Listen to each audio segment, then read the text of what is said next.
Integrantes da cúpula do PSDB temem os efeitos da decisão que determinou uma nova eleição para a executiva do partido. Mais detalhes com Paulo Edson Fiori. O presidente da Federação PSDB Cidadania em São Paulo, Paulo Serra, vê com preocupação a determinação da Justiça para que os tucanos realizem novas eleições para a escolha da Comissão Executiva Nacional. Na decisão, a juíza Thaís Araújo Correia, da 13ª Vara Civil de Brasília, invalidou um ato de fevereiro de 2022 da executiva do PSDB, que, na época, estendeu a gestão do então presidente da legenda, Bruno Araújo, até maio de 2023. Paulo Serra, que é prefeito de Santo André, entende que a decisão não tem efeito prático sobre a nova cúpula do partido, mas pode ter consequências sobre as eleições de 2022. Envolve a questão dos fundos eleitorais, da eleição de governadores, senadores, deputados. A gente, sinceramente, não acredita que essa decisão vá retroagir com essas consequências complexas que elas podem acarretar. O desejo da magistrada, que é a realização das convenções, esse pedido já está sendo acatado, já está inclusive ocorrendo, então não tem nenhum afastamento, não tem nenhuma decisão nesse sentido. O PSDB continua o seu processo de reconstrução e, inclusive, esse processo vai indo muito bem. O prefeito de Santo André afirma que o PSDB vai recorrer, mas assegura que não há preocupação em relação ao mandato de Eduardo Leite, atual presidente da sigla.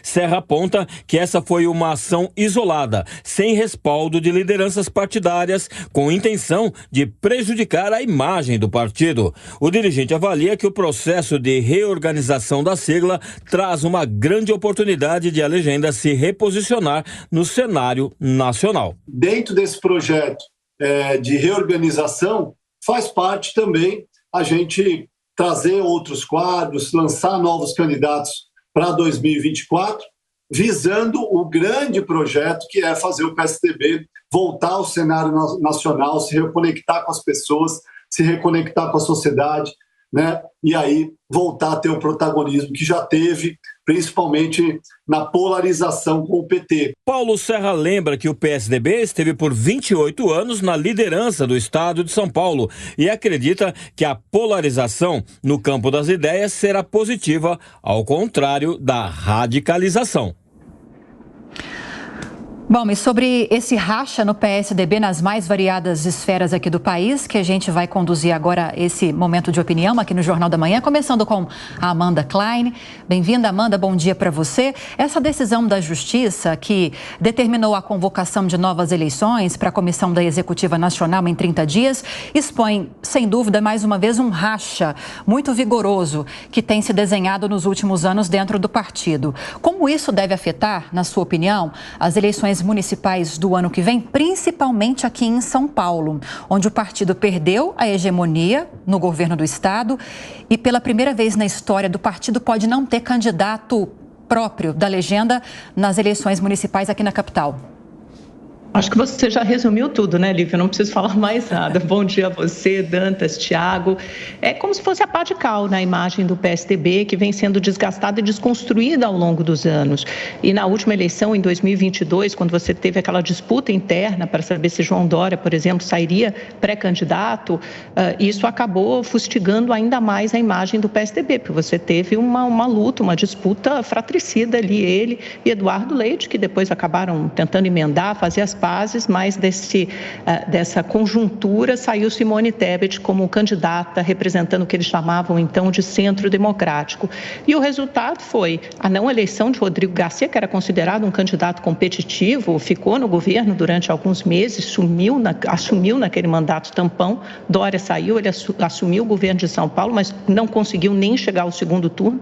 Então, pela primeira vez em quase 3 décadas, o São Paulo, maior estado, mais importante do país, país mais rico deixou de ser comandado pelo PSDB, a perda da hegemonia que você descreveu, Lívia, e agora na cidade de São Paulo também parece não ter candidato. O partido encolheu muito e talvez tenha sido um dos partidos que mais sofreu com os efeitos da Lava Jato, porque se a gente for olhar lá para trás, isso começa com o envolvimento do Aécio Neves nas denúncias da Procuradoria-Geral da República. Aliás, ele foi absolvido por esses crimes recentemente, ou enfim, isso não continuou, né? Essa investigação terminou, mas mesmo assim os efeitos ficaram para o PSDB muito mais do que o PT. O PT sofreu muito naquele início da Lava Jato, ficou no olho do furacão, mas ainda assim o partido conseguiu manter a unidade interna e voltar na eleição do ano passado com a vitória de Luiz Inácio Lula da Silva. Já o PSDB colheu frutos amargos e tende aí cada vez mais ao ostracismo, com algumas figuras que ainda são relevantes do partido, como Eduardo Leite, Raquel Lira, eventualmente podem mudar, inclusive de agremiação, se essa não se mostrar competitiva para as próximas eleições. Bom, aqui conosco também Cláudio Dantas. Cláudio, bem-vindo. E quando surgiu essa informação, o primeiro detalhe era de que Eduardo Leite poderia ser afastado do comando do partido, mas não, era apenas para se marcar uma nova eleição. A questão é, quais seriam os candidatos dessa nova eleição? Será que o próprio governador do Rio Grande do Sul ganhando de novo? E aí como é que fica?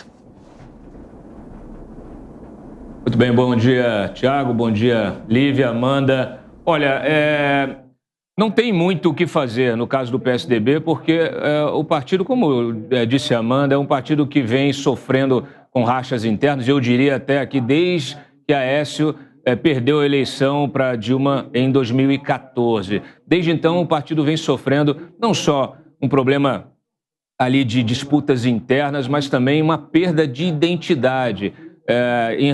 Em relação a essa crise de agora, o Eduardo Leite vem sendo criticado justamente porque não faz uma oposição veemente ao governo Lula, né? Então fica realmente assim, o eleitor e até os filiados ali, os integrantes, ficam sem saber, afinal de contas, o que é o PSDB, aonde ele quer se situar, em que posição no espectro político ele está posicionado. Lembrando que nós estamos vivendo um processo de polarização que dificilmente terá retorno, né? Nessa polarização política, nós vimos aqui, inclusive na Jovem Pan, na entrevista com Valdemar Costa Neto, ele carregou o PL para a direita, para o campo da direita, e não vai sair de lá. Ele entendeu que precisa criar uma identidade para o partido. O PSDB, por outro lado, não consegue saber para onde vai.